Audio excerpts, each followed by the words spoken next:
व्यक्त करणार आहेत. सर्वप्रथम महाराष्ट्र प्रदेश NSY चे उपाध्यक्ष युवा नेते सत्यजित तांबे.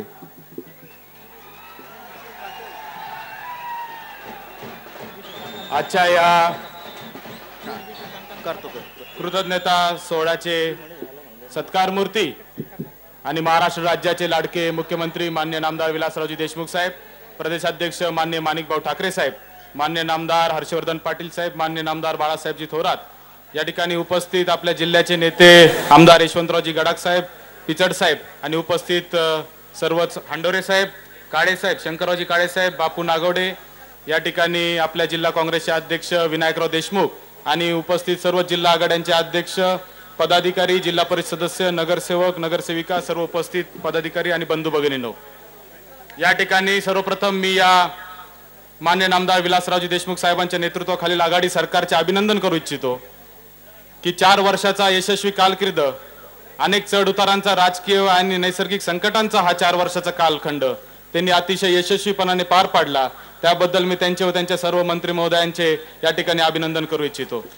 या ठिकाणी आपल्या सगळ्यांना कल्पना आहे का या वसंतराव नाईक साहेबांनंतरचे सर्वात जास्त कालावधीचे ठरलेले मुख्यमंत्री म्हणून आता विलासरावजी देशमुख साहेबांचं नाव पुढे आलेलं आहे.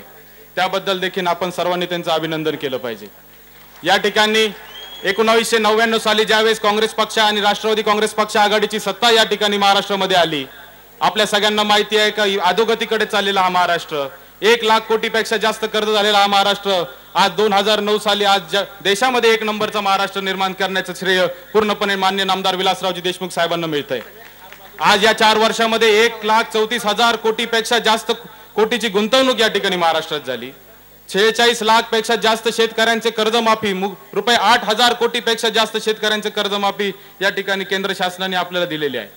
मला ही गोष्ट मान्य आहे की आपल्या सर्वात शेतकऱ्यांचे याच्यामध्ये कर्ज माफ होतील नाही होतील, कमी जास्त होतील, परंतु त्याचा फायदा मात्र 46 लाख शेतकऱ्यांना आणि 8,000 कोटीपेक्षा जास्त कर्ज या ठिकाणी फक्त महाराष्ट्रामध्ये माफ झालेलं आहे. ही सुद्धा एक अभिनंदनीय बाब आहे.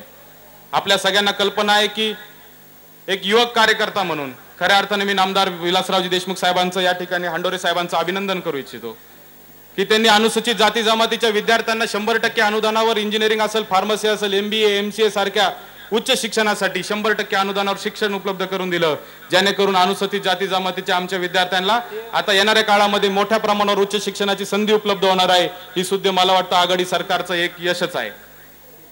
आता आपल्या सगळ्यांना कल्पना आहे का येणारं वर्ष निवडणुकीचं वर्ष आहे आणि निवडणुका आल्या आपल्याला सांगायची गरज नाही. नेत्यांचे दौरे चालू झाले, विरोधकांचे आंदोलन चालू झाले की आपल्याकडे निवडणुका आल्या असं आपण समजतो.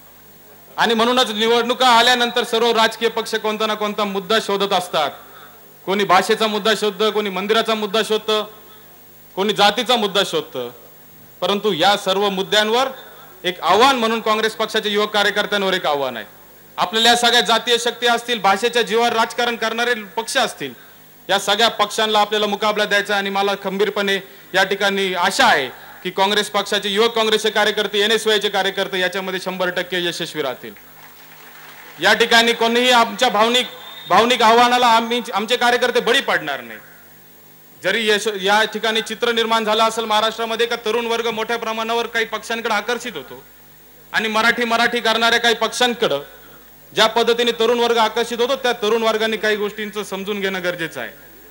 या ठिकाणी आपल्या महाराष्ट्राची जी प्रगती होते त्याच्यामध्ये सर्व देशाचं फार मोठं योगदान आहे. आपल्या छोटंसं संगमनेर तालुक्याचं उदाहरण जर घेतलं तर आपले इंजिनिअरिंग कॉलेज, आपल्या कारखाना, या सगळ्या संस्थांमुळे आपल्या संगमनेर तालुक्यामध्ये सुजलाम सुफलाम निर्माण झालाय. तीर्थरूप दादांनी या ठिकाणी 1983 साली इंजिनिअरिंग कॉलेज सुरू केलं. उत्तर भारतीय अनेक स्टुडंट या ठिकाणी आले, उत्तर भारतीय विद्यार्थी आले, त्यांनी शिक्षण घेतलं, मोठ्या हुद्द्यावर गेले. आणि हा या कॉलेजच्या जीवावर इथं रिक्षा चालवणारा असेल, मेस चालवणारा असेल, या ठिकाणी हॉस्टेलवाला असेल, या ठिकाणी वर्ग काम करणारा शिक्षक वर्ग असेल, शिक्षण इतर वर्ग असेल, सर्व 100% मराठी वर्ग असतो. आणि म्हणून आपण आपल्या लोकांच्या पोटावर पाय द्यायचा का याचा देखील आपण सर्वांनी विचार करणं गरजेचं आहे. या ठिकाणी मी आभार मानतो काँग्रेस पक्षाच्या अध्यक्षा श्रीमती सोनियाजी गांधी यांचे. खऱ्या अर्थाने आपल्या राज्याला एक चांगलं नेतृत्व दिलं. या ठिकाणी प्रदेश काँग्रेसचे अध्यक्ष माणिकभाऊ ठाकरे की खऱ्या अर्थाने युवकांचं एक आशास्थान आहे, प्रेरणास्थान आहे. महाराष्ट्र प्रदेश युवक काँग्रेसचे अध्यक्ष म्हणून त्यांनी अनेक वर्ष काम केलेलं आहे आणि म्हणून युवकांच्या प्रश्नाची त्यांना जाणीव आहे. जिल्हा युवक काँग्रेसचे अध्यक्ष म्हणून कारकीर्द सुरू केलेले आपले मुख्यमंत्री नामदार विलासराव देशमुख साहेब आहेत. त्याच्यामुळे या दोन्ही नेत्यांकडून युवकांना फार मोठी अपेक्षा आहे. आणि म्हणून युवक आणि युवकांबरोबर ज्येष्ठ असा आपल्याला या ठिकाणी मेळ घालावा लागणार आहे. नव्या जुन्याचा मेळ घालून या ठिकाणी आपल्याला या राज्यामध्ये काम करावं लागणार आहे. आम्ही म्हणत नाही की युवकांना संधी द्यायची म्हणजे ज्येष्ठांना डावललं पाहिजे. ज्येष्ठ आणि युवकांचा मेळ घातला पाहिजे. आणि याचं चांगलं उदाहरण म्हणजे आमचा संगमनेर तालुका आहे. संगमनेर तालुक्यामध्ये प्रत्येक संस्थेमध्ये नामदार बाळासाहेब थोरातांनी प्रयत्न केलेला आहे की या ठिकाणी मला जिल्हा परिषदमध्ये काम करण्याची संधी दिली. या ठिकाणी बऱ्याच युवकांना प्रत्येक कोणत्या ना कोणत्या संस्थेमध्ये काम करण्याची संधी दिली आणि नव्या आणि जुन्याचा चांगल्या पद्धतीचा मेळ या तालुक्यात घातल्यामुळं ही जे युवकांची या ठिकाणी मोठी शक्ती नामदार साहेबांच्या मागे उभी राहिली हे त्याचंच प्रतीक आहे असं मला वाटतं. या ठिकाणी मला फक्त एकच विनंती या ठिकाणी माणिक भाऊ ठाकरे आणि नामदार विलासरावजी देशमुख साहेबांना करायची की येणारं वर्ष निवडणुकीचं वर्ष आहे. आणि निवडणुकीचं वर्ष म्हणलं की सर्वच पक्ष म्हणतात की युवकांना प्राधान्य मिळेल. पण फक्त युवकांना निवडणुकीपुरतं न वापरता, फक्त त्यांना पोस्टर बॅनर पुरतं न वापरता त्यांना सत्तेच्या राजकारणात सुद्धा वाटा मिळाला पाहिजे ही आमची या ठिकाणी मागणी आहे. जरी मला संधी देता आली नाही माणिक भाऊ आपल्याला, तरी युवकांना संधी देण्याचं काम आपण या भावी काळामध्ये केलं पाहिजे.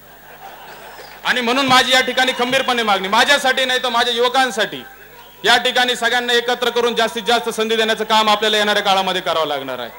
आणि या ठिकाणी युवक काँग्रेस या ठिकाणी जाता जाता फक्त एकच निर्धार करून जाऊ.